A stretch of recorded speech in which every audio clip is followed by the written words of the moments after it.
Assalamualaikum warahmatullahi wabarakatuh. Baiklah, pada malam hari ini ya, kita akan membahas tentang fungsi utama bisnis.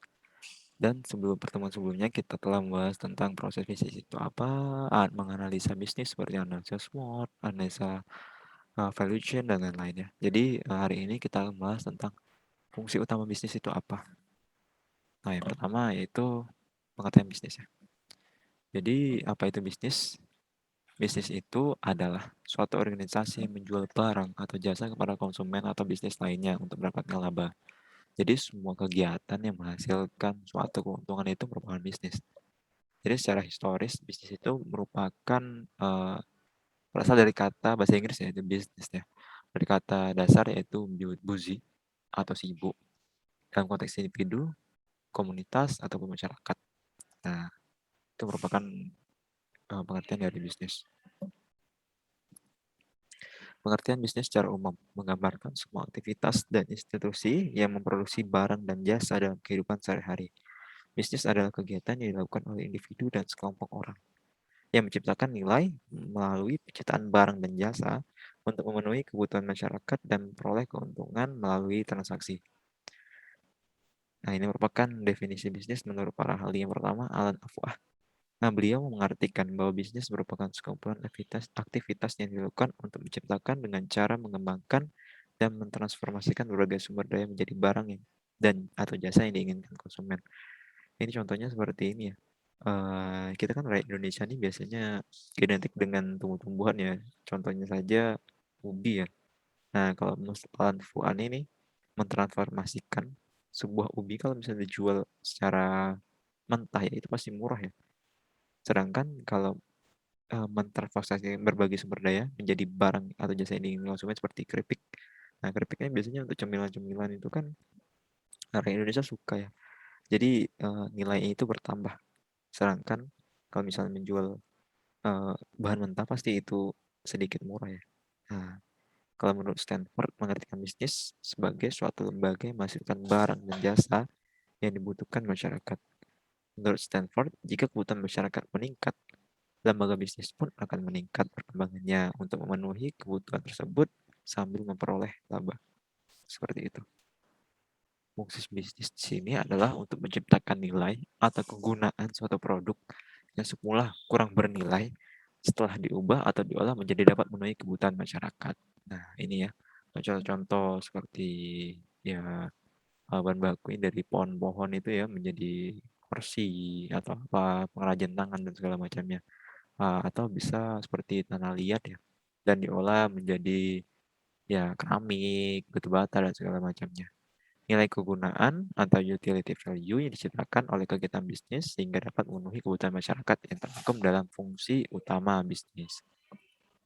Nah, ini adalah fungsi utama bisnis merupakan menciptakan nilai suatu produk atau jasa dengan cara yang pertama, mengubah bentuknya atau form utility yang tidak lain dari fungsi produksi. Yang kedua, memindahkan tempat produk atau place utility. Itu merupakan fungsi dari distribusi. Yang ketiga, mengubah kepemilikan atau possessive utility. Ini merupakan fungsi penjualan. Yang terakhir itu menunda waktu kegunaan atau time utility. Ini merupakan fungsi pemasaran. Nah, ini merupakan elemen-elemen dari dan sistem bisnis dalam yang pertama, kapital atau modal. Yang kedua, material. Yang ketiga, human resource. Yang terakhir itu manajemen skill. Ini merupakan elemen-elemen ini saling terkait satu komponen dan ke komponen lainnya. Jika ada salah satu komponen lemah, akan berpengaruh kepada komponen yang lain. Mungkin kita jelaskan yang pertama yaitu modal atau kapital. Sejumlah uang yang digunakan dalam menjalankan kegiatan bisnis. Nah, mungkin kita jelaskan ya, apa itu modal ya.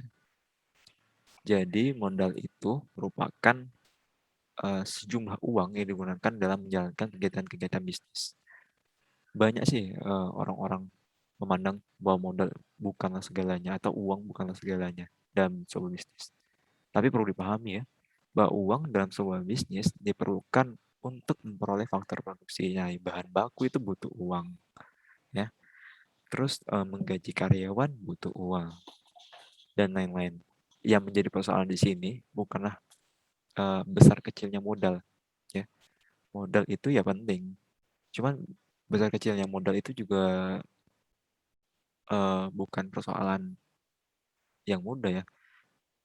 Modal besar juga kalau misalnya dikelola dengan buruk, pasti suatu bisnis itu tidak lancar. Sedangkan dengan modal yang kecil, kalau di manage atau di manajemen dengan bagus, pasti keuntungan dari sebuah bisnis itu bakal bagus ya, bakal meningkat. Jadi sekarang tinggal memanage suatu keuangan itu sangat penting ya.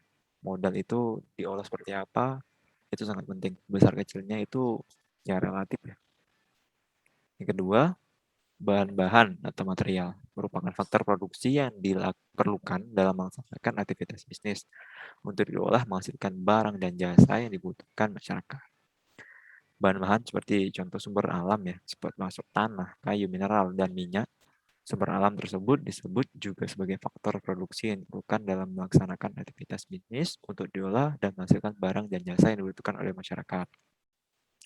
Di Indonesia sumber daya alam seperti disebutkan di atas sangat berlimpah. Ketersediaan sumber daya alam tersebut diharapkan mampu dimanfaatkan untuk pengembangan bisnis di tanah air. Nah, jadi untuk Indonesia ini kan sumber daya alamnya melimpah ya. Jadi kita harapkan uh, masyarakat Indonesia ini ya kelolalah sumber daya alam ini dengan baik dan benar juga ya. Caranya benar agar tidak rusak juga. Jenis bahan baku yang diperlukan dalam operasi bisnis dapat dikelompokkan dalam dua jenis ya. Yang pertama bahan baku utama dan bahan baku tambahan. Bahan baku utama ini adalah bahan baku yang pokok atau harus tersedia untuk digunakan dalam menciptakan barang atau jasa. Misalnya ya, dalam proses pembuatan mie instan nih, perusahaan membutuhkan bahan baku seperti tepung terigu, ya, minyak sayur, garam ya. Demikian juga dalam pembuatan benang. Nah, perusahaan memerlukan bahan baku kapas, sedangkan bahan baku tambahan adalah bahan baku yang digunakan untuk mendukung proses penciptaan barang. Nah, contohnya ya, perusahaan membutuhkan plastik membungkus untuk bungkusnya, ya untuk minta dia. Nah, itu merupakan penjelasan dari bahan-bahan atau material. Yang ketiga yaitu sumber daya manusia, kualifikasi SDM, memiliki kemampuan kompetitif dan berkualitas tinggi. Jadi dalam bisnis itu juga dibutuhkan kemampuan ya, kompetitif. Misalnya bosnya itu pintar, cuman karyawannya itu bisa dikatakan tidak bisa bekerja sama ya, itu sama saja dengan tidak. Jadi harus bekerja sama ya. Kalau cara mengolahnya benar, nanti bisnis itu pasti bakal lebih bagus ya. Jadi sumber daya manusianya itu sangat penting dalam elemen dalam suatu menjalankan bisnis. Yang keempat itu keterampilan manajemen. Nah, di sini fungsi sistem manajemen yang dijalankan berdasarkan prosedur dan tata kerja manajemen. Fungsi bisnis dilihat dari kepentingan mikroekonomi dan makroekonomi. Mikroekonomi itu apa sih, Pak? Jadi mikroekonomi berfokus pada pasokan dan permintaan dan kekuatan lain yang menentukan tingkat harga yang terlihat dalam perekonomian. Sebagai contoh, mikroekonomi akan melihat bagaimana sebuah perusahaan tertentu bisa memaksimalkan produksi itu dan kapasitas sehingga dapat menurunkan harga dan lebih mampu bersaing dalam industrinya. Sedangkan makroekonomi adalah cabang yang pelajari jumlah total kegiatan ekonomi berhubungan dengan masalah pertumbuhan, inflasi, pengangguran, kebijakan nasional ekonomi yang berasal dari inisiatif pemerintah. Misalnya, perubahan tingkat pajak dan lain-lain. Nah, jadi fungsi mikrobisnis di sini kontribusi terhadap pihak yang berperan secara langsung. Yang pertama, pekerja atau karyawan. Pekerja menginginkan gaji yang layak dari hasil kerjanya, sementara manajer menginginkan kinerja yang tinggi yang ditunjukkan besarnya omset penjualan dan laba. Yang kedua, Dewan Komisaris. Memantau kegiatan, tugasnya memantau kegiatan dan mengawasi manajemen, memastikan kegiatan akan berjalan mencapai tujuan. Yang ketiga, pemegang saham. Pemegang saham memiliki kepentingan dan tanggung jawab tertentu terhadap perusahaan. Fungsi makrobisnis, kontribusi terhadap pihak yang terlibat secara tidak langsung. Yang pertama, masyarakat sekitar perusahaan. Memberikan kontribusi kepada masyarakat sekitar sebagai bentuk tanggung jawab perusahaan. Ya, seperti memberikan pekerjaan atau memberikan membeli bahan baku dari masyarakat sekitar dan lain-lainnya. Kedua, bangsa dan negara. Tanggung jawab kepada bangsa dan negara diwujudkan dalam bentuk kewajiban membayar pajak. Fungsi utama dalam bisnis. Dalam proses bisnis melibatkan dimensi pekerjaan yang ada dalam suatu organisasi perusahaan dan tugas pekerjaan tersebut dilaksanakan oleh mereka secara spesifik, diberi peran mengambil keputusan untuk pekerjaan tersebut. Fungsi yang terlibat dalam proses bisnis. Pertama, fungsi manajemen produksi dan operasional. Kedua, fungsi manajemen pemasaran. Ketiga, fungsi manajemen keuangan. Yang keempat, fungsi manajemen sumber daya manusia. Yang terakhir adalah fungsi informasi dan teknologi. Fungsi manajemen produksi dan operasional itu apa sih? Fungsi manajemen operasional adalah pengelolaan sumber daya yang dimiliki oleh perusahaan agar dapat bekerja secara efisien dan efektif dan memberi kontribusi positif pada kinerja perusahaan. Nah, keputusan yang dapat diambil yang pertama seperti berhubungan dengan bahan baku yang ada ya. Jadi, fungsi manajemen ini menentukan bahan baku yang akan dihasilkan. Bahan baku yang akan didapatkan itu yang bagaimana dan di mana, seperti itu. Kedua, proses produksinya seperti apa. Fungsi pemasaran adalah keputusan yang berkaitan dengan cara bagaimana barang atau jasa dikembangkan, diberi harga, didistribusikan, dan dipromosikan kepada pelanggan. Fungsi pemasaran yang dimasukkan untuk mengaplikasikan strategi perusahaan dalam persaingan bisnis, sehingga hasilnya diharapkan dapat memaksimalkan penjualan perusahaan. Yang ketiga merupakan fungsi manajemen keuangan, yaitu fungsi yang meringkas hasil kegiatan perusahaan dan menganalisis kondisi keuangan perusahaan. Laporan keuangan yang dihasilkan oleh produk fungsi akuntansi adalah informasi yang sangat berguna untuk menilai kinerja perusahaan dalam periode tertentu dan berguna sebagai bahan pertimbangan dalam mengambil keputusan bisnis yang lainnya. Fungsi manajemen sumber daya manusia. Suatu seni untuk mencapai tujuan-tujuan organisasi melalui peraturan orang-orang untuk melaksanakan berbagai pekerjaan yang diperlukan atau dengan kata lain tidak melakukan pekerjaan itu sendiri. Jadi ada aturan-aturannya ya. Itu merupakan fungsi manajemen sumber daya manusia. Fungsi manajemen sumber daya manusia ini berperan penting untuk menentukan kualitas sumber daya manusia dalam perusahaan-perusahaan agar mendapatkan pekerja yang sesuai kriteria. Departemen sumber daya manusia biasanya melakukan serangkaian kegiatan seperti wawancara, tes keahlian, dan menyelidiki latar belakang orang tersebut. Yang terakhir yaitu fungsi informasi dan teknologi. Perusahaan menggunakan sistem informasi untuk selalu memperbarui operasi dan menganalisis pengembangan bisnis dari waktu ke waktu. Teknologi didefinisikan sebagai peraturan atau alat yang digunakan untuk menghasilkan barang ataupun jasa. Ini merupakan contoh. Yang pertama, proses pesanan kerjasama dari fungsi pemasaran, seperti menerima order, memasukkan pesanan. Nah, ini merupakan fungsi keuangan ya. Contohnya, pemeriksaan kredit dan menagih bayaran pesanan. Fungsi produksi dan operasi, contohnya mengumpulkan dan mengirimkan pesanan. Nah, ini merupakan fungsi tadi ya, fungsi proses dan produksi dan operasional. Nah, proses bisnisnya, tugas-tugas bisnisnya ini pertama menciptakan produk. Jadi menciptakan sebuah produk ini fungsi bisnis dari produksi dan operasional, mengecek kualitas, membuat tagihan dan bahan baku.